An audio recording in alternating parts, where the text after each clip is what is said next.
सांगली जिल्हा मध्यवर्ती बँकेच्या कारभाराच्या विरोधामध्ये सदाभाऊ खोत आणि आमदार गोपीचंद पडळकर हे आक्रमक झाले।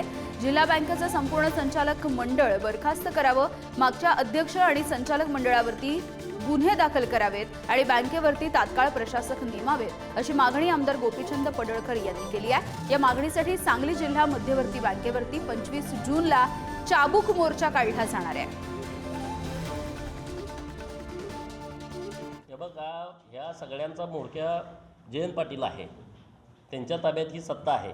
आता जयंत पाटील वर जाऊन कुणाला काय काय म्हणत असतील, आश्वासन देत असतील, कुणाच्या पाया पडत असतील, ह्याच्यावरती मला माहिती नाही, काय मला सांगू ते कुणाला भेटत नसतील। आमची मागणी रास्त ही आहे, या बँकेवरती प्रशासक मंडळ आलं पाहिजे, चांगला प्रशासक आला पाहिजे आणि ही बँक वाचली पाहिजे। ह्या सगळ्या लोकांनी हे 88 चौकशीमध्ये हे सगळं निष्पन्न झालं। हे काय मी नुसता आरोप करतोय म्हणून बोलतोय अशातला विषय नाही।